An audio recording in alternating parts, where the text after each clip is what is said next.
Hi, I'm Fara Sax, and this is the Community Voice. Cindy Lerner is my guest today. She is a candidate for Miami-Dade County Commission District 7. Today, she'll share her extensive experience, her vision for the future, and her strategies for addressing key community issues.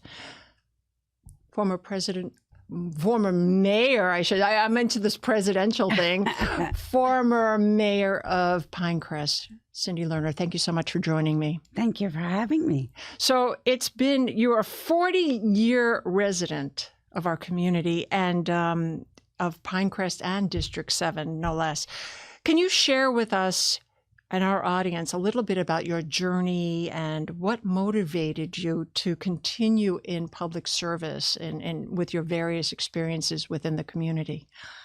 Thanks for this opportunity.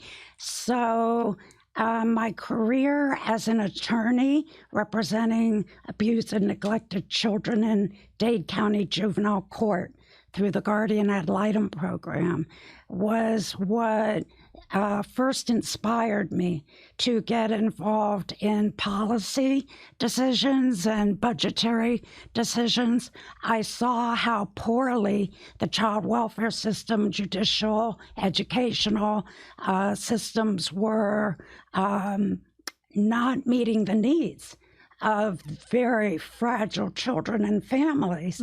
Started going to Tallahassee, advocated to the legislature, having been in the trenches for 16 years with volunteers and with attorneys that I recruited and trained. I realized that this dysfunctional system was not really being addressed by the legislative process, and that inspired me to run for the legislature, which I did. A opportunity because term limits kicked in and there was an open seat, and I was elected to represent South Dade in the year 2000.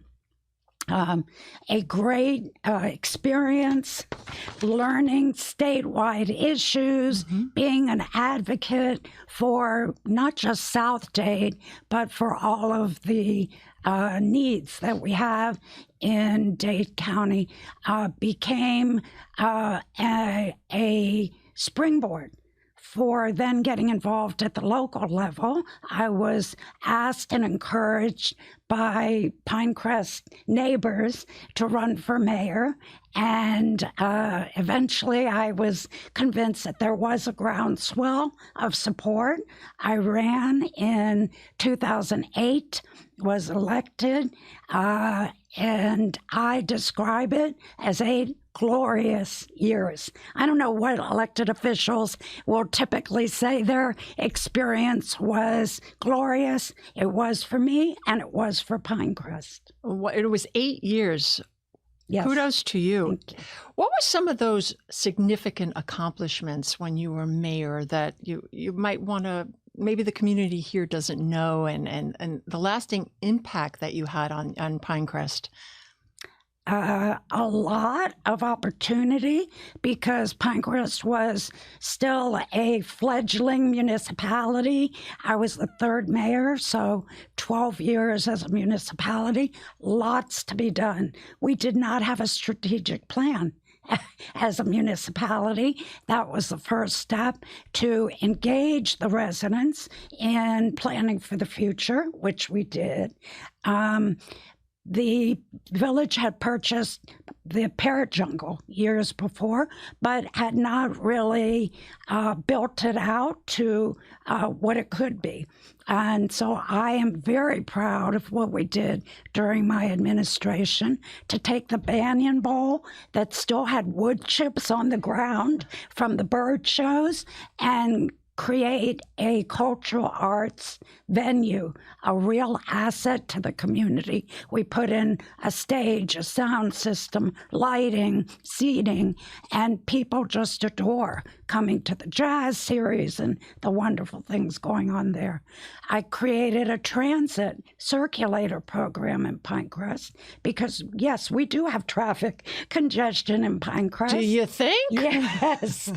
And there was no transit or circulator, and there were funds that were coming from the county, CITT, People's Transportation Tax.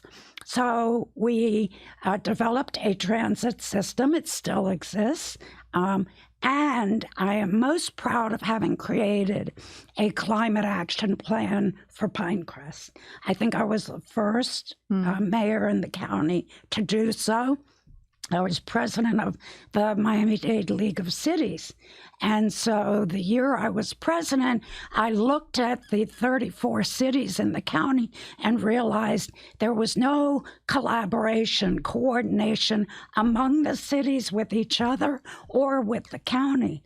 And those issues such as how do we address extreme storms and flooding and all of the other adverse impacts of sea level rise, it needs to be done in a coordinated, collaborative way.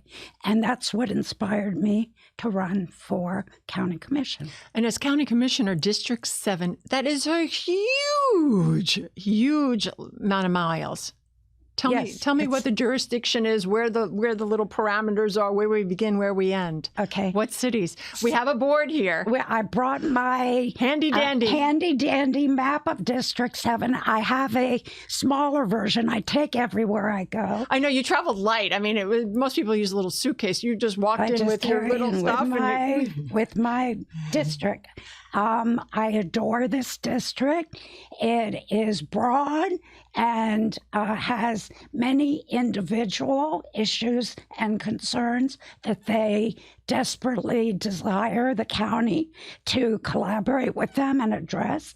But again, there are 5 cities within District 7 that are left to their own devices and are not brought together to plan and access resources together. And that's a goal that I have.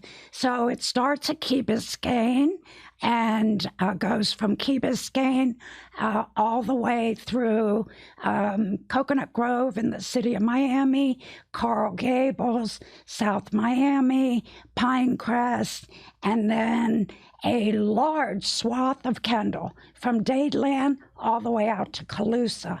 What is new in the district in the last 2 years, because they redrew the boundaries, it goes south in Kendall all the way from the crossing, Sable Chase, Miami-Dade College, the Albert JCC, and all the way down to the Fall Shopping Center. So I can name every one of the shopping areas in the district as well. Wow, it's pretty big. It's pretty big. Huge. What are you finding is some of the biggest problems or concerns of the citizens within each of these particular boundaries or cities or areas or neighborhoods that you're finding? So almost everywhere, not just in District 7, but countywide, traffic congestion is at one of the top concerns, especially in Kendall.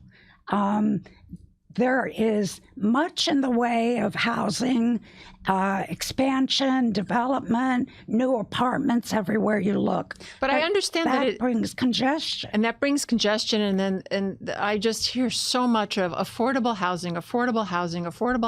And I live in Colusa, and there is a project there that went up, and they paved Paradise and put up a high-rise affordable housing, and with a Baptist satellite there. And you know, how do we accommodate? Kendall Drive, when my family and I got to Miami, was a 2-lane highway, and it was pretty intense then. And then we grew. But again, it's the congestion. Right. It's just how, and then the schools. How do we accommodate for these families that are coming into these projects, and facilitate and make hay and sunshine when it's pretty cloudy right now and very congested. Right. So what's missing? My family when we were starting our family, we actually lived in Calusa for 8 years in the 80s. Traffic was bad even then, and it's Absolutely. exponentially worse. What is missing is any transit system. So let's talk about the transit system. What is your belief and your stance on that, and what is some of the solutions to these problems? Well, interestingly, there is a straw ballot item on the ballot this year. The chair of the county commission is asking the people of Miami-Dade, should we increase our transit system? Should we enhance connectivity for people throughout? And the answer clearly is yes. What is my background in transit? When I was mayor of Pinecrest, the entire South Dade area, the 5 mayors of South Dade, our county commissioner, who at the time was Mayor Levine Carver, she was the commissioner, our state representative at the time, who is now a county commissioner, Keone McGee, all of us came together in a very tight-knit coalition to demand the expansion of Metro Rail from Daytran to Homestead. And I still believe that that needs to be done. The mayor at the time, Jimenez, actually realized we had the vote the day we went to the TPO to get a vote. We had the votes. And so they deferred that meeting and peeled off a few votes. So instead of getting expansion of Metro Rail, they gave us a claim that we would have bus rapid transit. We aren't even getting bus rapid transit. The South Dade corridor is going to have electric buses. I love electric buses. It's not rapid transit. It's not an expansion of Metro Rail.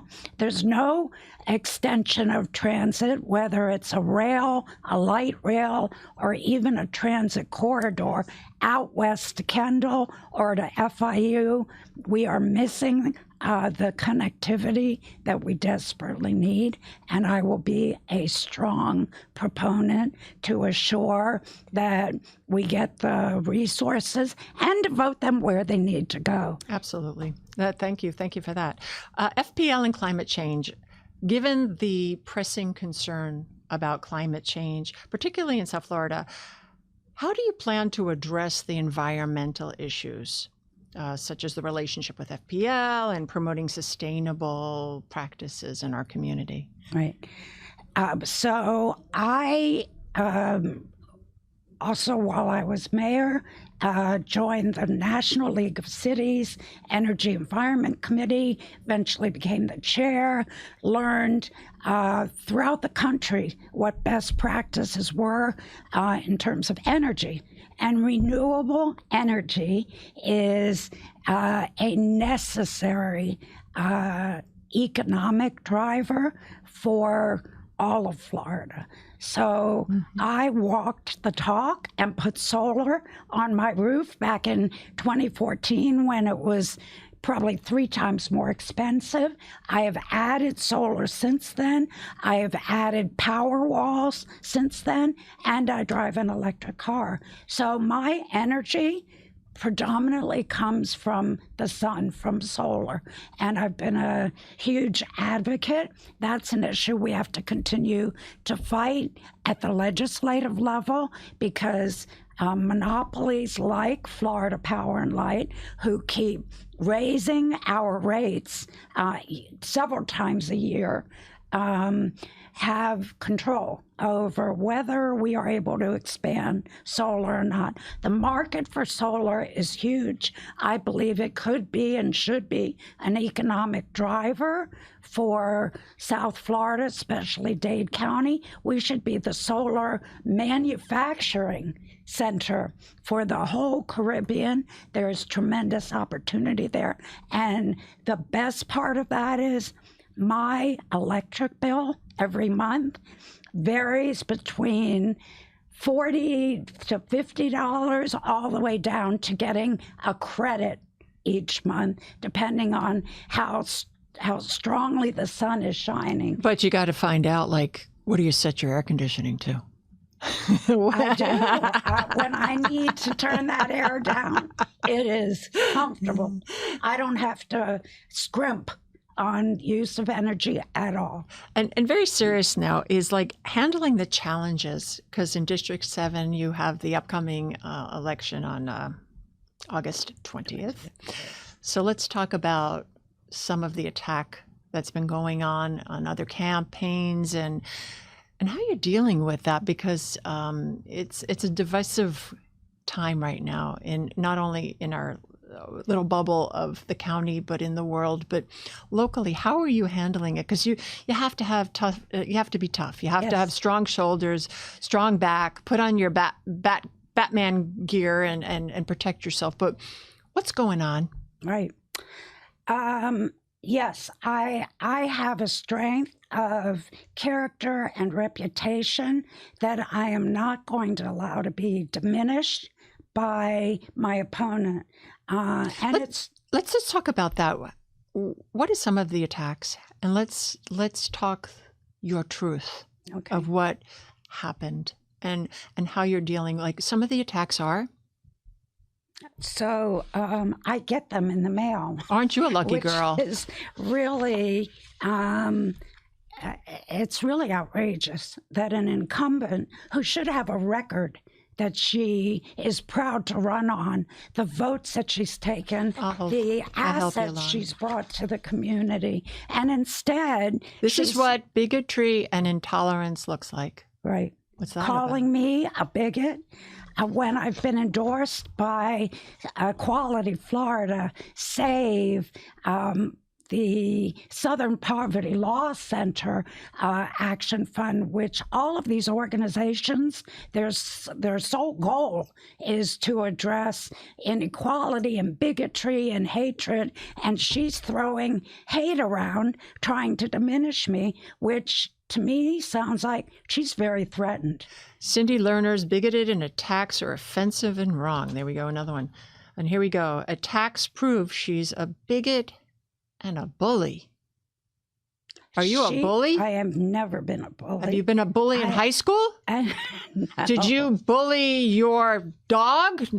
You love animals. No. So what is that about? Tell me where this is coming from. Where's this rhetoric coming from? This false narrative. It is false. It is just throwing out very negative images, trying to diminish who I am. And made up accusations. They're baseless accusations, saying that I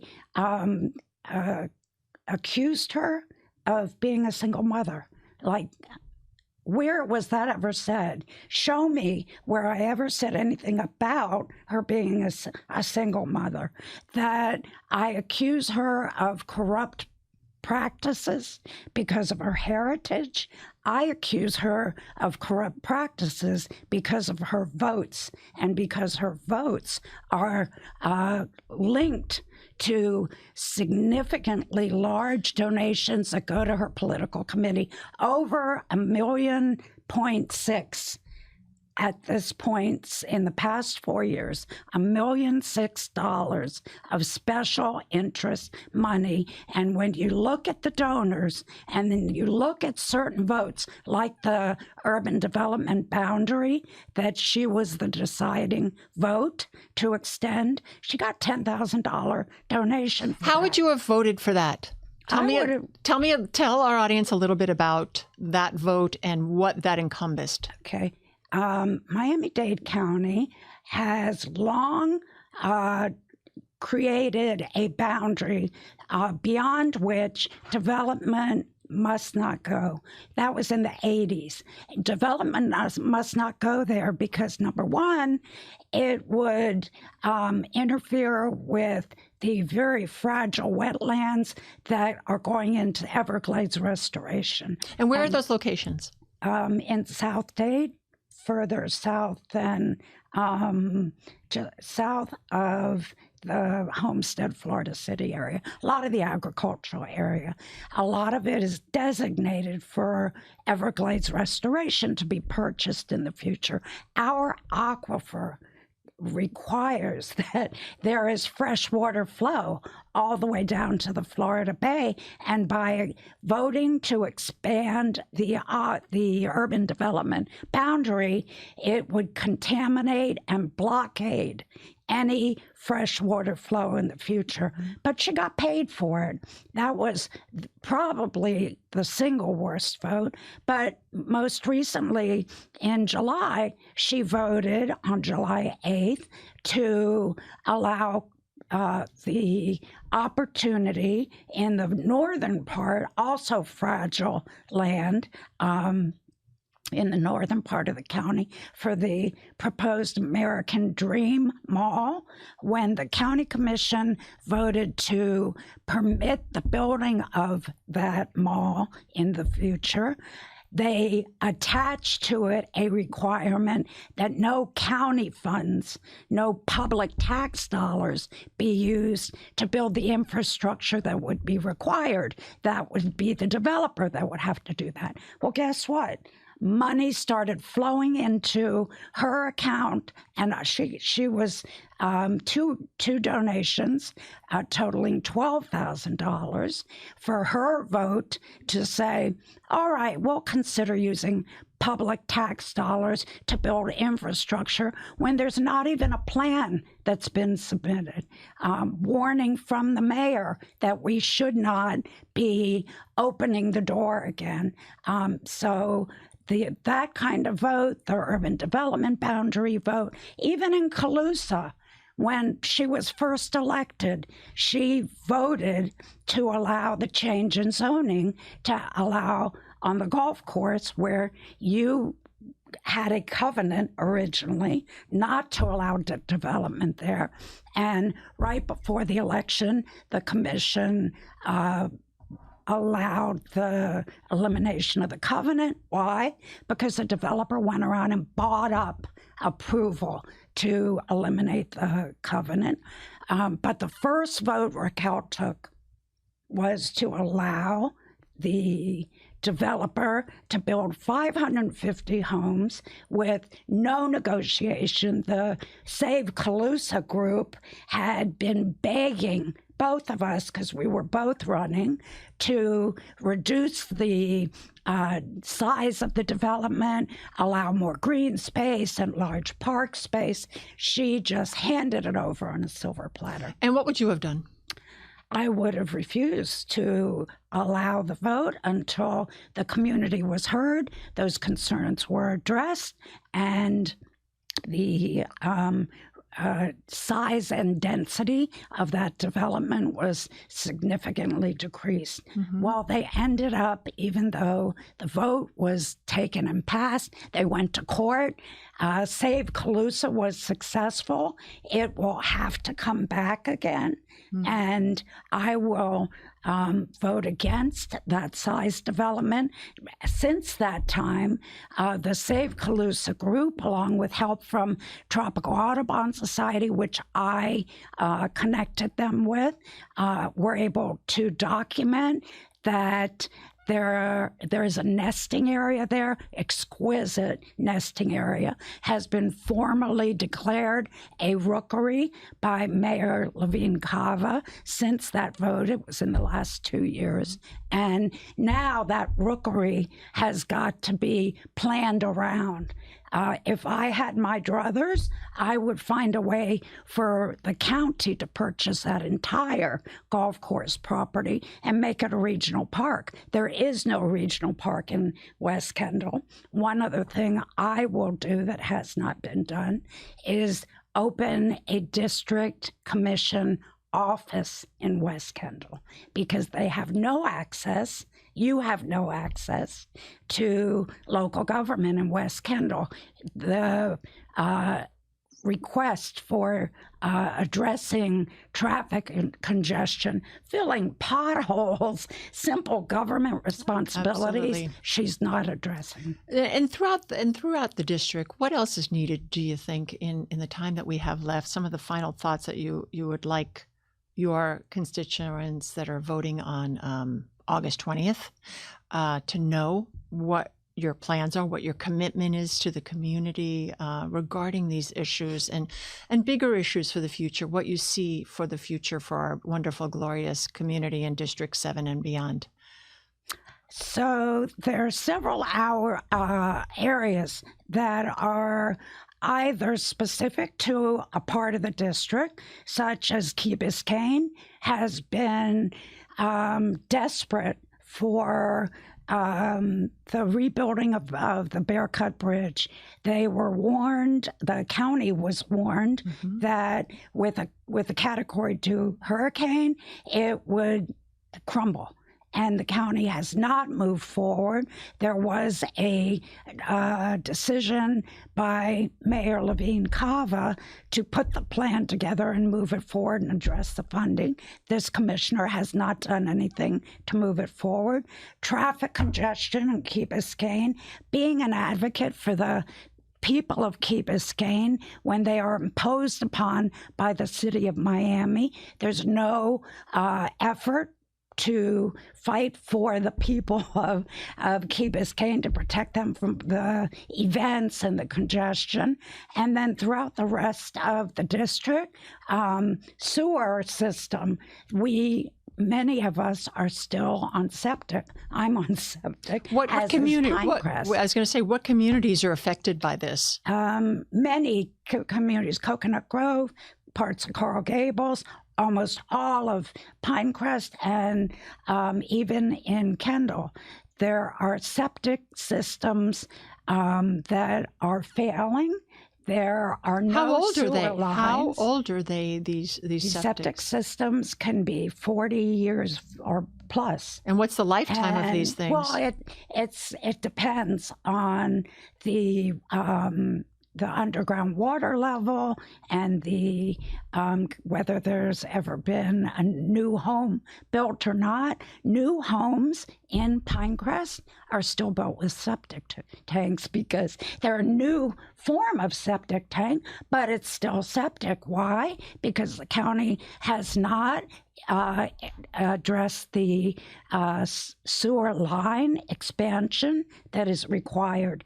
The water and sewer director has told us it's a 30-year project to get sewer lines built throughout the county. I hope I'm alive to have seen the new sewer then, And the complaint is not just that we don't have sufficient sewer lines, but the sewer lines that have been there for 40 or 50 years have not been adequately maintained. There are consent decrees with the federal government because we have failed to upgrade and maintain the sewer lines. And the current commissioner is the chair of the infrastructure committee. So not only is she not addressing and being aggressive about maintaining our sewer system, which bursts monthly somewhere in the county, that's contaminating Biscayne Bay. And that's probably the number one issue with water quality in the Bay. And then other infrastructure problems. Somebody just wrote about the Metro Rail station at Douglas and US 1. Both the elevator and the escalator aren't working, and that's a continuing problem. Again, that's our infrastructure committee is failing to make sure that we can utilize our transit system. It's the same thing at the airport. It's embarrassing when you can't use the transway at the airport. So it's just been a complete failure of infrastructure. One last thing, animal services. My husband's a veterinarian. He's president of the Miami Veterinary Foundation. So we have lived for decades what the challenges are to our animal services program. Overpopulation is worse than ever. Spay-neuter program is not nearly as aggressive, and there's no public education. So one of my priorities, working with the veterinary community and the foundations and the rescue groups, this commissioner hasn't touched it. She made promises that she would help. She broke all those promises, and that is a passion of mine. Cindy Lerner, I don't think in the 30 minutes that we've had together today, I don't think you took a breath. I appreciate you. You're like Harry Houdini. You're able to just keep talking. Thank you. I mean, thank you for addressing so many of these concerns for our community and the questions that they have. And so if you want more information, we have a little scroll on the bottom for more information about cindylerner.com. Get out for the vote August 20th. Make your voice heard. You heard Cindy here. District 7, so many opportunities to get involved and to make a difference, Cindy Lerner. And I think she just took a breath, so I think we have something else. Go ahead, Cindy. Absentee vote by mail ballots are already out. Early vote starts on August 5th, goes from August 5th to the 18th. So your last chance to vote is on August 20th. But I hope you'll be encouraged and inspired and fill out that ballot for Cindy Lerner for District 7, or show up on early voting and take a few friends with you. Absolutely. CindyLerner.com, and in there you can even access with questions, and I'm sure you'll get back with our community that has so many concerns. Cindy Lerner, good luck to you. Thank you for this time together. Appreciate it. I'm Fara Sax. Until next time, take care of yourselves and each other. Have a great day. And a special thank you to Julian Chang, who now has a second location in Pinecrest. Go visit his boutique for all your clothing and accessory needs.